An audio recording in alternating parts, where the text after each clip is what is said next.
the American Conservative back, I'm going to say like 5 years ago, about the suburbs of DC and how this is cliche now, and spread this around, everybody. People should know this. The richest counties in America are the suburbs of Washington, DC, right? Not Silicon Valley, right? Not, the heart of, I don't know where anybody makes steel anymore, but not even New York City, right?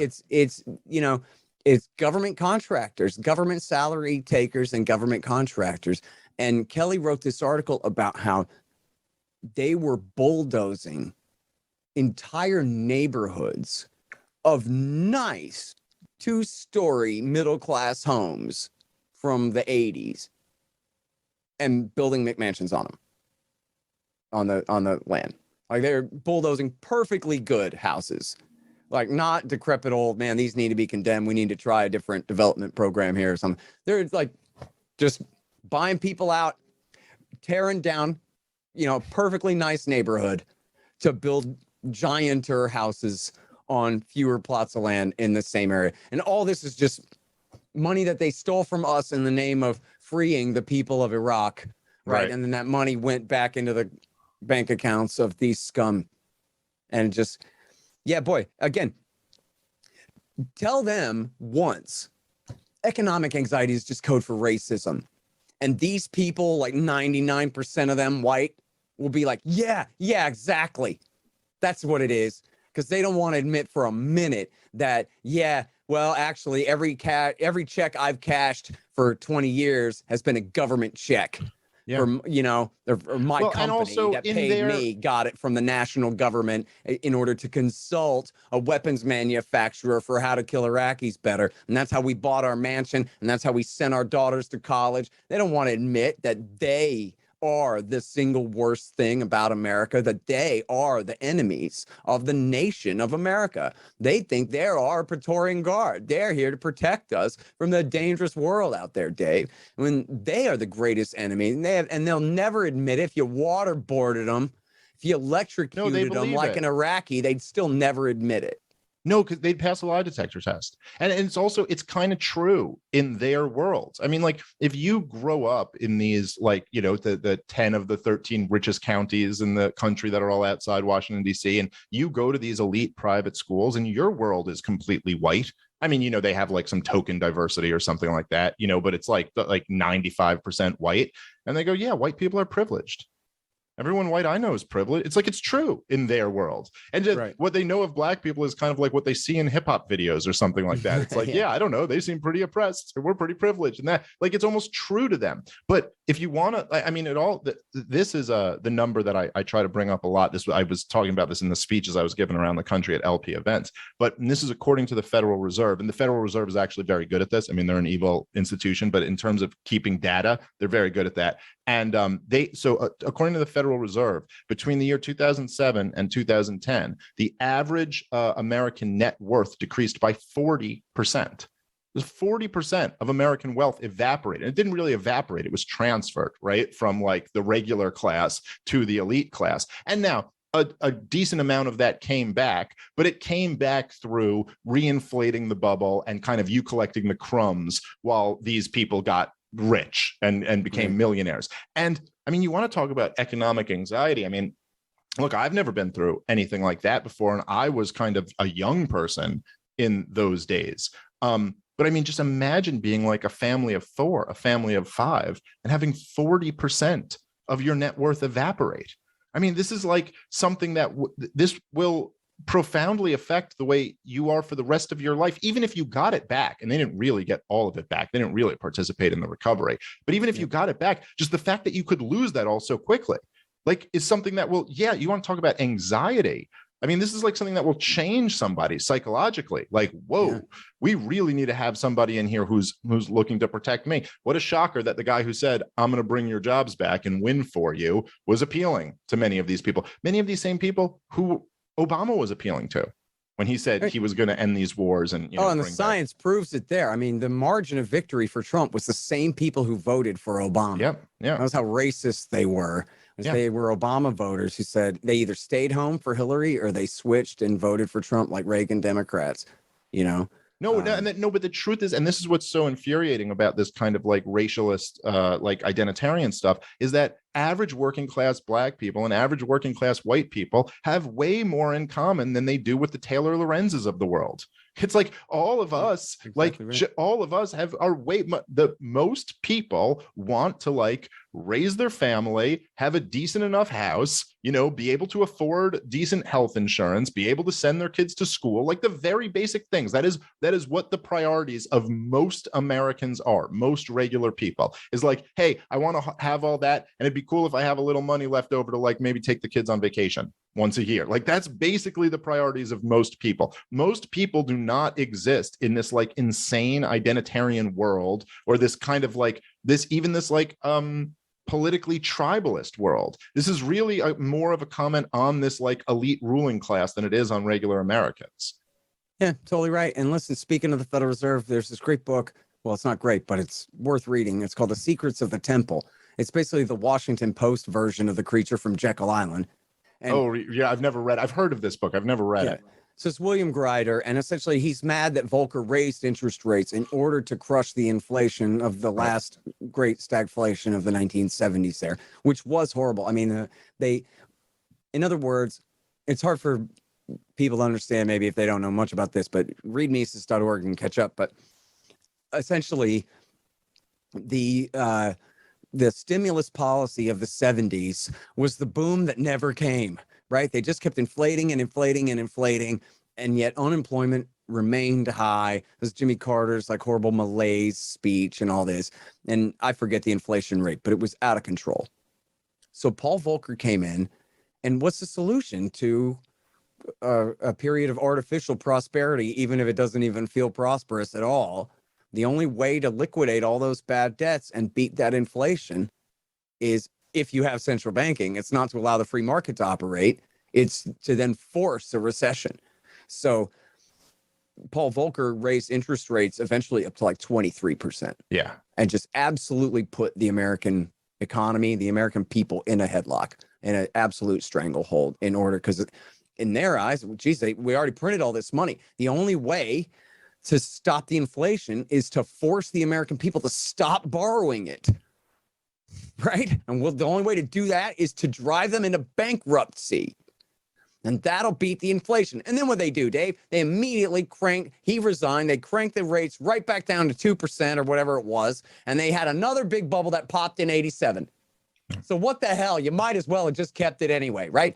But anyway, so during this time of the forced recession is what Grider's complaining about here, is the suffering of the American people through this time. And he's really right about this. Yeah. And it wasn't so much like it was, and they're cutting taxes at the same time, which was, stimulative and therefore inflationary. At the same time, they're trying to put the economy in a stranglehold, so the whole thing was a government program. It was completely, stupid. But anyway, point is, they kept charts at the Federal Reserve. You talk about all the data that they keep. They kept charts, not just of, the different rates and all of these things, but they keep charts of bankruptcies, business and personal bankruptcies.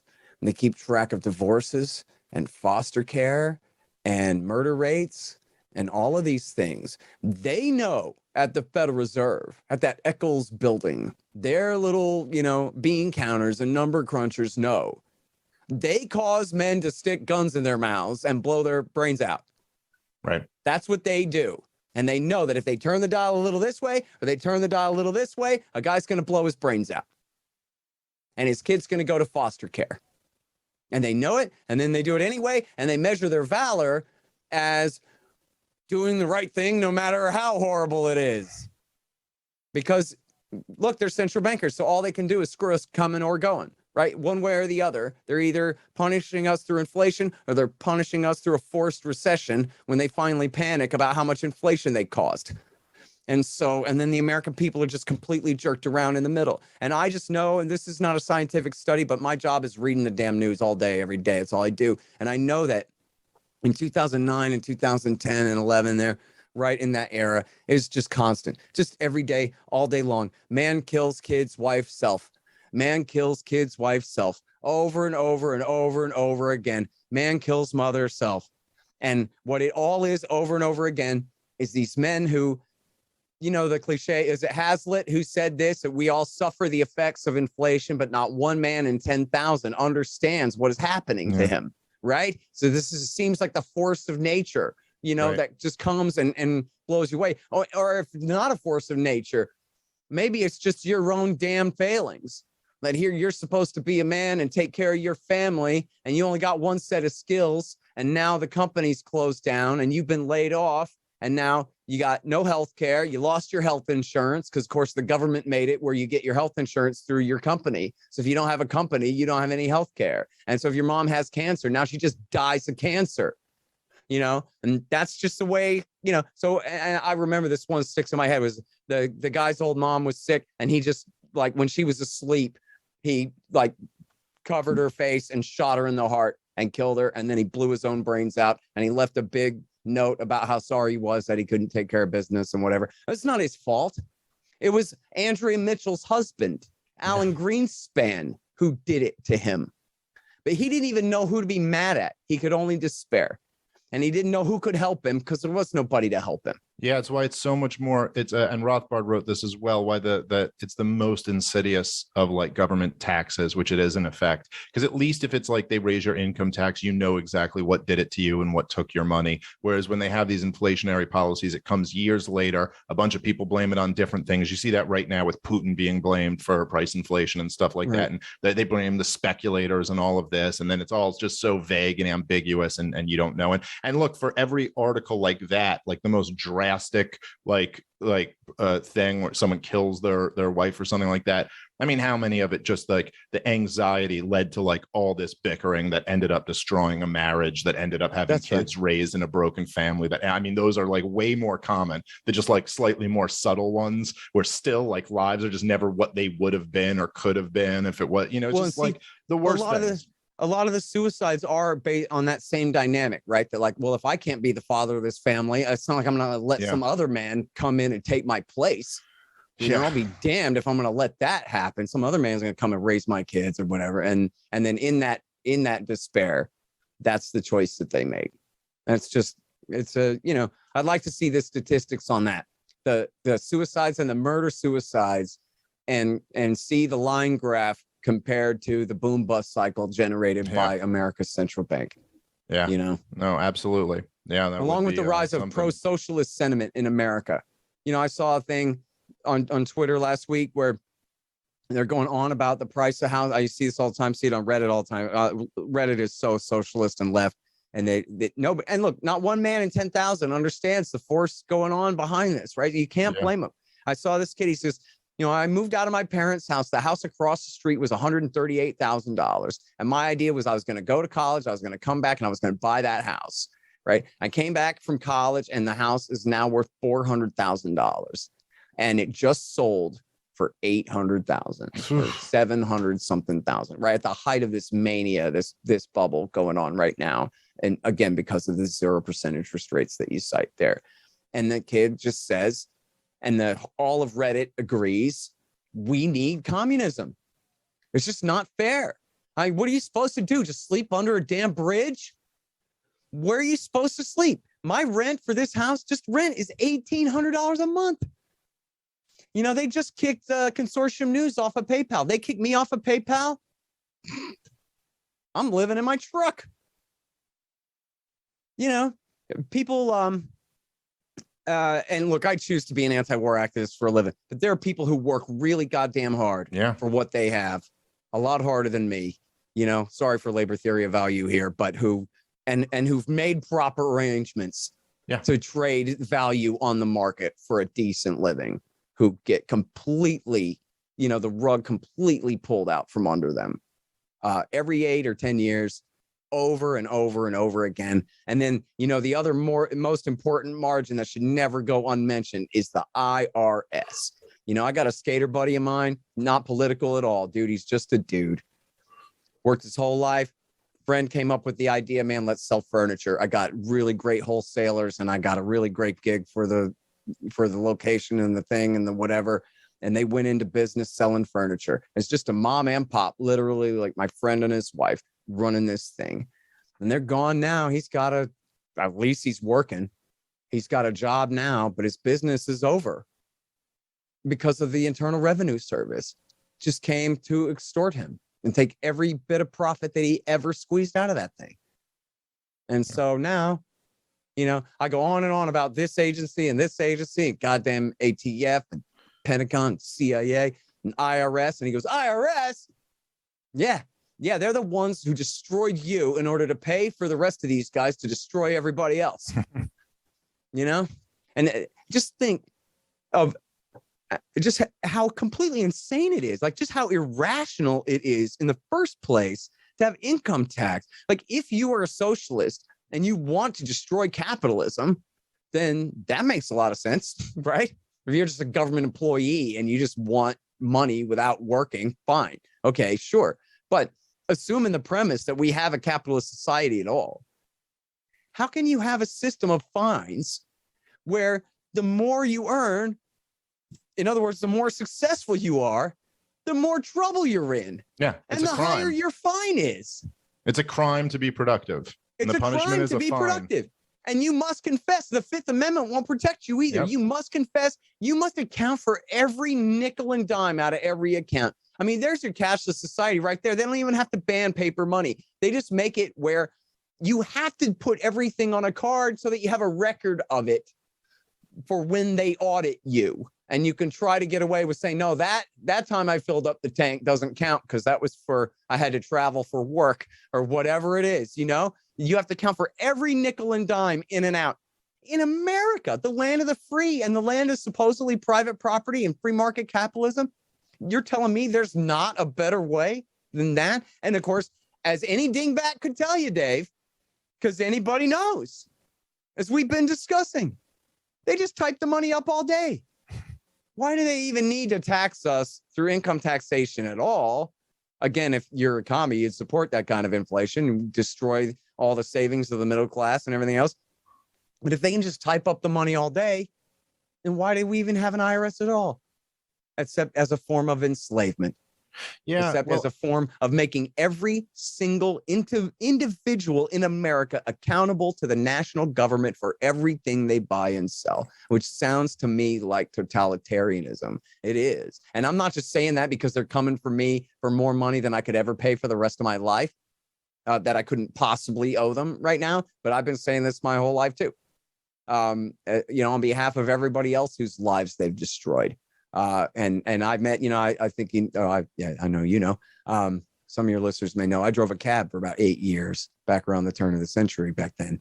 And I met 50,000 dudes. And I swear to God, I met 1,000 been ruined by the IRS with just an absolute horror story to tell.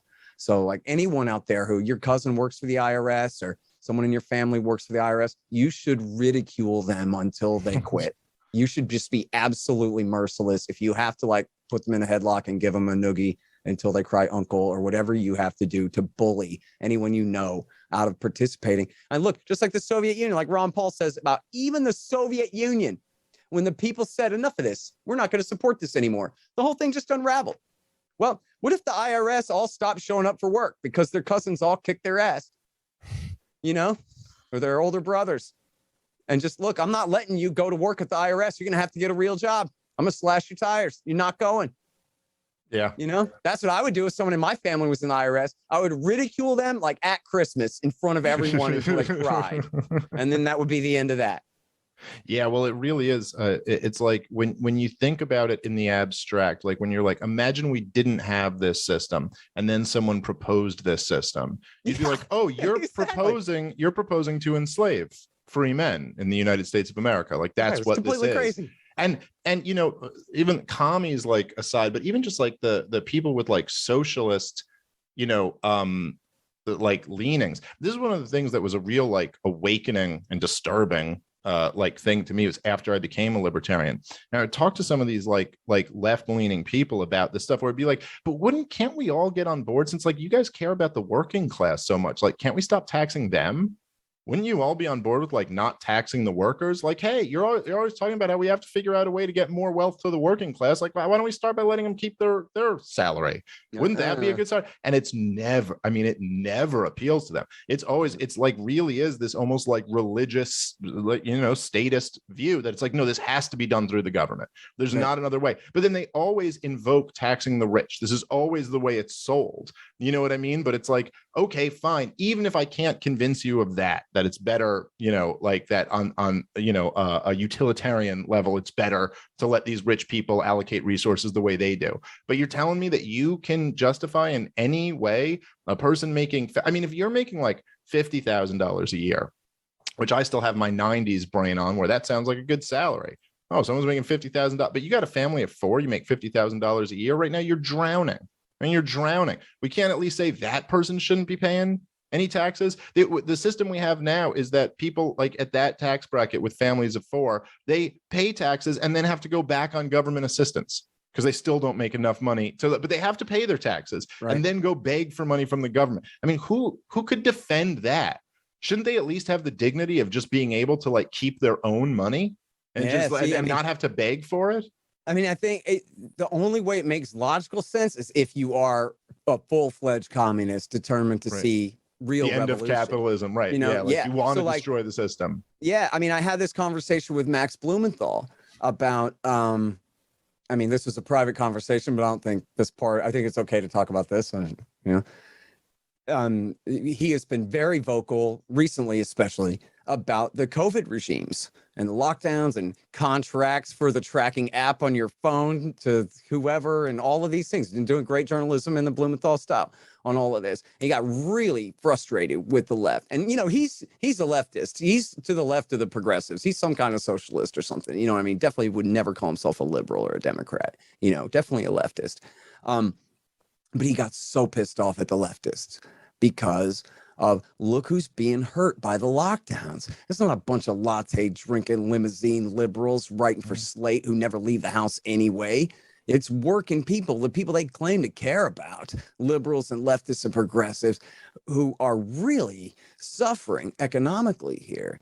And to him, it just didn't make any sense that all of those working people, I mean, you want to, like these liberals just think of the small business owners, but the employees are only their exploited victims, not people who really need that job and wanted to keep it, please. This kind of attitude.